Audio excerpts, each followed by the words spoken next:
Une nouvelle semaine qui s'ouvre, une nouvelle session d'information. Bienvenue à tous. L'équivoque élevé, enfin un calendrier électoral en RDC. La CENI l'a rendu public ce dimanche 5 novembre 2017.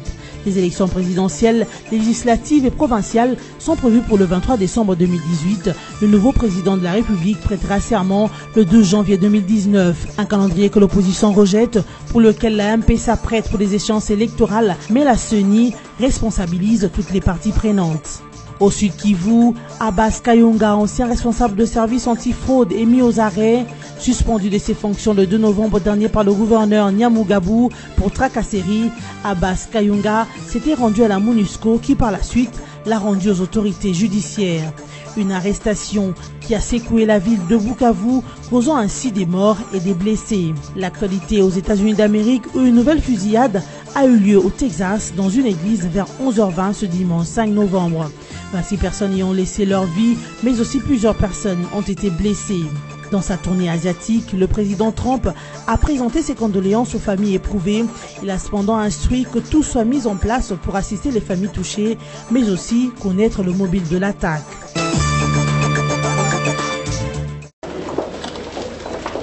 Plus de suspense, les élections auront bel et bien lieu en décembre 2018. Le bureau de la Commission électorale nationale indépendante a annoncé la tenue des élections présidentielles, législatives et provinciales pour le dimanche 23 décembre 2018. Et les résultats provisoires de l'élection présidentielle seront publiés le 30 décembre, a annoncé Jean-Pierre Kalamba, le rapporteur de la CENI. L'électorat sera convoqué le 23 juin 2018. Les candidats présidents de la République et députés nationaux seront connus le 19 septembre 2018. La campagne électorale se déroulera du 22 novembre au 21 décembre 2018. Le nouveau président de la République prêtera serment le 12 janvier 2019. En publiant le calendrier, la CENI a aussi publié une série de contraintes qui concourent à sa réussite. Selon la CENI, ce calendrier électoral respecte l'accord du 31 décembre 2016 qui prévoit l'organisation de 3 scrutins le même jour. Après avoir rappelé que 3 calendriers ont déjà été publiés en 2012, en 2014 et en 2015 et n'ont jamais été respectés, le président de la CENI note que cette publication est le lieu d'inviter les uns et les autres à éviter des réactions qui pourraient retarder son application. Corneille Nangaa a aussi précisé, au regard des attentes des parties prenantes et les consultations de ces dernières heures, que le calendrier est basé sur la rationalisation du système électoral en termes de coûts. Nangaa a appelé à la bonne foi des parties prenantes et des partenaires dont certains ont été invités à participer à son financement. La publication du calendrier électoral a été faite dans la salle de conférence Abbé Apollinaire Malomalou en présence de tous les membres du bureau de la CENI, mais aussi des membres des partis de l'opposition comme l'UNC et le MLC. Publication du calendrier électoral toujours, outre les dates des élections combinées dans les présidentielles, les législatives et les provinciales rendues publiques par la CENI, figuraient aussi les dates des autres scrutins. En date de mercredi 6 mars 2019, s'y tiendront les élections sénatoriales. Lundi 18 mars 2019, élection des gouverneurs et des vice-gouverneurs. Dimanche 22 septembre 2019, élection des conseillers communaux et des secteurs. Et mercredi 4 décembre 2019, élection des conseillers urbains, bourgmestres et des chefs de secteur. Visiblement, ces autres dates de scrutin ne posent pas trop de problèmes à ceux qui qualifient de provocation au peuple du calendrier électoral rendu public par la centrale électorale congolaise ce dimanche 5 novembre 2017. Déjà des réactions au sujet de la publication du calendrier électoral par la CENI. Le président du CNSA, Joseph Onengankoy, juge consensuel et réaliste ce calendrier et s'en félicite. Pour la majorité présidentielle, André Alain Ntundu, son porte-parole, ce calendrier a le goût d'une symphonie inachevée et que le nécessaire doit être fait pour l'achever. Il appelle à ne pas céder à la tentation de ceux qui veulent la déstabilisation de la RDC. Sur son compte Twitter, Moïse Katumbi, ancien gouverneur du Katanga, rejette ce calendrier qui qualifie de fantaisiste et pense que le pouvoir en place veut prolonger la misère du peuple congolais. Il exige le départ du président Kabila. Pas étonnant, sous Top Congo FM, Augustin Kabouya estime que son parti, l'UDPS, n'est pas concerné par ce calendrier, qu'il qualifie de distraction et de provocation au peuple. Le secrétaire national à la communication de l'UDPS exige le départ du bureau de la Commission électorale nationale indépendante. Félix Tshisekedi, lui, estime que ce calendrier est une violation de la Constitution et de l'accord de la Saint-Sylvestre. Le président du RASOP appelle à la désobéissance civile et prévient les investisseurs qui signeraient un contrat avec le pouvoir en place que ce contrat sera annulé en cas de changement de pouvoir. Bien avant la publication de ce calendrier par la Commission électorale nationale indépendante, Fidel Babala a relevé le fait que le mot transition n'existe pas dans la Constitution. Pour le secrétaire général adjoint du MLC, la réalité est que Joseph Kabila Kabange, le chef de l'État jusque-là, au-delà de son illégitimité, celui qui doit organiser les prochaines élections. Mais pour la majorité de ceux qui ont assisté à cette publication du calendrier électoral, les responsabilités sont partagées pour la mise en œuvre du dit calendrier. Ça vient d'être publié et chacun de nous, chaque congrès n'a qu'à analyser pour voir ce qui est satisfaisant ou pas, mais il y a des contraintes. Mais je peux dire qu'on s'attendait à ce qu'il y ait publication du calendrier. C'est bien que le calendrier ait été publié aujourd'hui. Au moins nous puissions nous placer, nous connaissons ce que nous pouvons faire. La Peugeot 554 s'est transformée en 306. C'est déjà un effort formidable pour dire qu'on s'est efforcé de réduire le nombre de jours. Mais cela est proportionnel à l'effort matériel qu'on est en train d'apporter. Si on peut avoir plus d'avions pour pouvoir dispatcher tout ce qu'il y a comme matériel, bien sûr que ça va se diminuer. C'est une journée très attendue par toute la population de la République démocratique du Congo. Et comme actrice politique, je pense qu'il est temps que nous puissions nous mettre en ordre de bataille parce que les dates sont désormais connues. Et nous avons suivi qu'il y a des contraintes logistiques, des contraintes financières, des contraintes sécuritaires. Mais à chacun de jouer son rôle, parce que si chacun ne joue pas son rôle, il y a là les institutions qui sont attendues, le gouvernement, les parlements, la présidence et bien d'autres, même les partenaires techniques et financiers. Si chacun ne joue pas son rôle, je pense que même ce calendrier ne sera pas mis en œuvre. Qu'à cela ne tienne, la CENI a publié le calendrier électoral, à chacun de faire sa part afin d'offrir à la RDC des élections crédibles, libres et transparentes. Malaise au sein de l'UDPS où la synergie des mouvements, des associations et cercles de réflexion de ce parti politique réclame la tenue d'un congrès extraordinaire avant la fin du mois de décembre de l'année en cours. Objectif, élire un nouveau président du parti. S'adressant à Top Congo FM, Marcel Bilomba, un des membres de cette commission et ancien directeur du cabinet de Félix Tshisekedi, dit qu'il n'y a pas de raison de repousser la tenue de ce congrès. Il a affirmé le soutien de cette plateforme à Félix Tshisekedi, espérant que ce dernier serait désigné à la tête du parti après les congrès, ce tout en refutant une quelconque idée d'instrumentalisation. Cependant, Sylvain Mutombo, coordonnateur de cette plateforme de l'UDPS, prévient que si les congrès n'est pas convoqué à l'échéance annoncée, la base va se prendre en charge et d'ajouter le même méthode que nous sommes en train d'utiliser pour chasser Kabila, nous allons les utiliser pour chasser les imposteurs au sein du parti. Pour Sylvain Mutombo, ce sont les membres du bureau exécutif qui empêchent la tenue de ce congrès, usant d'une grande insensibilité 9 mois après le décès de Tshisekedi, ancien président de l'UDPS, qui est jusqu'à ce jour gardé en Belgique et dont le rapatriement du corps en RDC n'est plus d'actualité. L'ancien responsable du service antifraude du Sud Kivu, Abbas Kayonga, est mis aux arrêts après qu'il soit rendu aux autorités judiciaires par la MONUSCO le dimanche 5 novembre 2017. Abbas Kayonga a été suspendu de ses fonctions le 2 novembre 2017 par le gouverneur Claude Nyamugabo pour tracasserie. Dans la matinée d'hier dimanche 5 novembre, des tirs ont été attendus dans le quartier de Nguba et de Mouamba dans la commune d'Ibanda à Bukavu. Tout est parti, selon des sources locales, du fait que les agents de l'ordre ont été dépêchés vers la résidence d'Abbas Kayonga pour identifier des personnes armées déployées qui s'y trouvaient et vérifier l'origine des armes que ces hommes détenaient. Et cela a tourné au vinaigre. D'après des sources locales, ces combats ont fait état de 7 morts. Notez par ailleurs qu'Abbas Kayonga est détenu avec 16 de ses complices en attendant leur procès qui débutera incessamment selon les promesses du gouverneur Claude Nyamugabo. Ce dernier appelle sa population à rester calme et à vaquer librement à ses occupations. Une plateforme associative nommée Pour Construire a été lancée dimanche 5 novembre 2017 à Kinshasa. Son objectif est de lutter contre la corruption dans les milieux éducatifs en RDC. Cette structure réunit au sein d'elle le cadre des entreprises privées et publiques, des enseignants du primaire, du secondaire et des institutions supérieures et universitaires. Pour son coordonnateur Henri Mutombo, il est inacceptable qu'aujourd'hui un élève du primaire apprenne déjà à corrompre ou que les parents apprennent à leurs enfants à pratiquer la corruption. De la création de cette plateforme qui permettra de sensibiliser sur les valeurs auprès des étudiants, des élèves, des enseignants, des parents et des personnes de bonne volonté afin de combattre ces fléaux. Henri Mutombo a ajouté que sa structure vise aussi à faire un plaidoyer auprès de dirigeants pour solliciter l'amélioration des conditions de vie des enseignants. Ce pour qu'il n'ait pas de raison justifiant le recours à la corruption auprès des élèves, étudiants et de jeunes en général. 26 morts et plusieurs blessés, c'est le bilan d'une fusillade qui a eu lieu le 5 novembre dans une église de Texas aux États-Unis.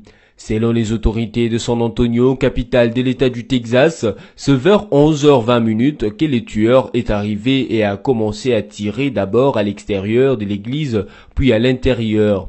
23 morts à l'intérieur, 2 à l'extérieur et les 26e à l'hôpital. Alors que le tueur quittait l'église, un habitant qui était arrivé lui a tiré dessus. Le tireur avait laissé tomber son fusil avant de se retrouver plus tard mort dans sa voiture remplie d'armes. Jusqu'à l'heure où nous diffusons cette information, les motivations qui ont poussé le malfrat à poser cet acte ne sont toujours pas connues. Cette fusillade est la pire de masse de l'histoire de Texas, a déclaré Greg Abbott, gouverneur de Texas. Du Japon où il se trouve dans sa tournée asiatique, le président américain Donald Trump a adressé ses condoléances aux familles éprouvées. Il a par ailleurs demandé aux autorités locales de tout mettre en œuvre pour assister les familles touchées et connaître le mobile de l'attaque. Cette fusillade intervient après celle de Las Vegas qui avait fait 58 morts.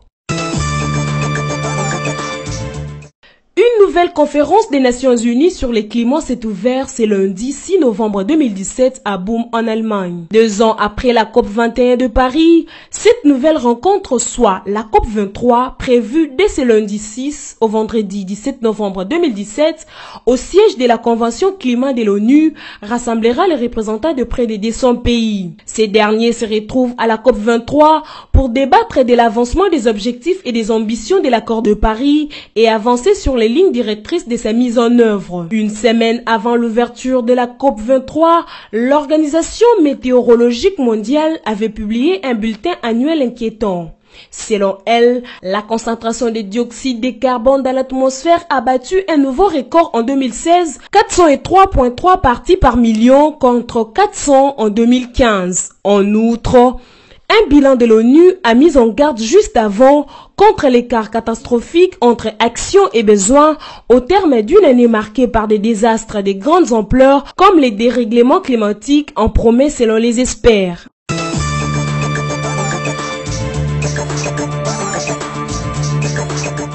Voici de quoi a été constitué ce journal. L'équivoque élevé, enfin un calendrier électoral en RDC. La CENI l'a rendu public ce dimanche 5 novembre 2017. Les élections présidentielles, législatives et provinciales sont prévues pour le 23 décembre 2018. Le nouveau président de la République prêtera serment le 2 janvier 2019. Un calendrier que l'opposition rejette, pour lequel la MP s'apprête pour des échéances électorales, mais la CENI responsabilise toutes les parties prenantes. Au Sud Kivu, Abbas Kayonga, ancien responsable de service antifraude, est mis aux arrêts. Suspendu de ses fonctions le 2 novembre dernier par le gouverneur Nyamugabou pour tracasserie, Abbas Kayonga s'était rendu à la MONUSCO qui par la suite l'a rendu aux autorités judiciaires. Une arrestation qui a secoué la ville de Bukavu, causant ainsi des morts et des blessés. L'actualité aux États-Unis d'Amérique, où une nouvelle fusillade a eu lieu au Texas dans une église vers 11h20 ce dimanche 5 novembre. 26 personnes y ont laissé leur vie, mais aussi plusieurs personnes ont été blessées. Dans sa tournée asiatique, le président Trump a présenté ses condoléances aux familles éprouvées. Il a cependant instruit que tout soit mis en place pour assister les familles touchées, mais aussi connaître le mobile de l'attaque. Merci de votre attention. Ce journal est terminé. Restez avec nous.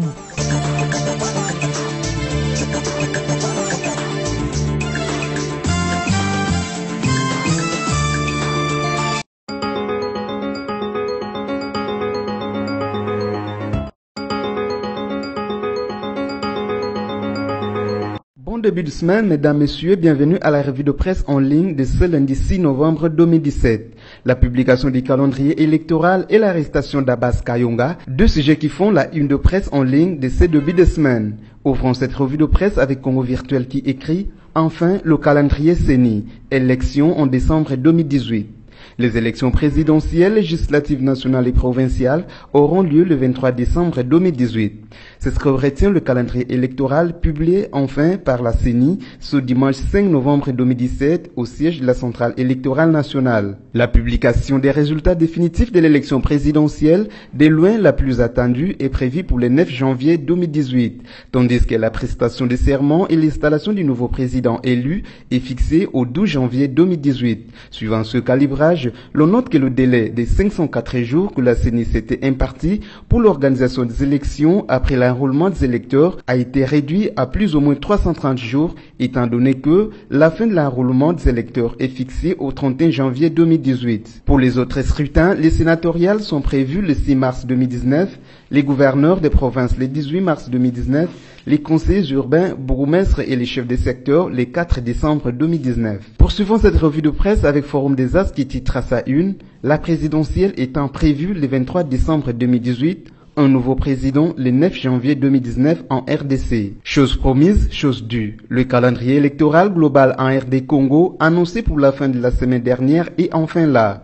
Fini donc le suspense de plusieurs mois. Les prévisions de la Commission électorale nationale indépendante, rendues publiques hier dimanche 5 novembre, prévoient la tenue de l'élection présidentielle des législatives nationales et provinciales le 23 décembre 2018. Le successeur du président Joseph Kabila sera connu le 9 janvier 2019 et prêtera serment 3 jours après, soit le 12 janvier. Le vote des sénateurs intervient le mardi 6 mars 2019. Par contre, les gouverneurs des provinces et leurs adjoints, seront élus le lundi 18 mars 2019. En ce qui concerne les conseils des communes, des secteurs ainsi que ceux de chefferie, le scrutin est prévu pour le dimanche 22 septembre 2019. Les conseillers urbains, les bourgmestres ainsi que les chefs des secteurs, les calendriers prévoient leur scrutin le mercredi 4 décembre 2019. Les maires et maires adjoints devront attendre le samedi 25 janvier 2020 pour se faire élire. Une chose est de publier le calendrier électoral, mais une autre, la plus importante, est de mettre à la disposition de la CENI des moyens nécessaires devant lui permettre de mener le processus électoral à son port. Il s'agit donc ici des moyens financiers et matériels sans lesquels les prévisions de la CENI ne sauraient se traduire en actes. En plus des finances, la centrale électorale attend également les votes des textes réglementaires indispensables à la tenue des différents scrutins. Il s'agit pour les coups de la loi électorale ou celle portant répartition des sièges. La CENI s'étant acquittée partiellement de sa part des contrats, la balle est désormais dans les camps du gouvernement, du Parlement et des partenaires extérieurs. Une véritable patate chaude dans la bouche de tous ceux qui, matin, midi et soir, n'ont de cesse de réclamer à corps et à cri un calendrier global des élections à RD Congo. La grille étant désormais publiée dans ses détails, reste qu'aux partis politiques de renoncer à des postures politiques pour préparer les élections. Bouclons cette revue de presse avec le site okapi.net qui titre « Sud Kivu, Abbas Kayonga aux arrêts, le gouverneur appelle la population à vaquer à ses occupations. » Dans un communiqué publié dimanche 5 novembre, le gouverneur du Sud Kivu, Claude Nyamugabo, appelle sa population à rester calme et à vaquer librement à ses occupations. Il a assuré que l'insurgé et ses hommes sont aux arrêts en attendant leur procès qui débutera incessamment. Abbas Kayonga a été remis par la MONUSCO à la disposition de la justice congolaise, accompagné de 16 de ses complices. Nous assurons toute la population que la justice fera son travail et sanctionnera sévèrement les coupables, a indiqué Claude Nyamugabo. Le gouverneur a fustigé les agissements de M. Kayonga et ses complices après sa suspension de la tête du service antifraude pour manquement grave en troublant l'ordre public dans la ville de Bukavu à l'aube du dimanche 5 novembre. Il souligne que ce sont des actes isolés qui n'impliquent ni de près ni de loin la paisible communauté Banyamulenge. C'est la fin de cette revue de presse. Merci à vous qui l'avez suivi.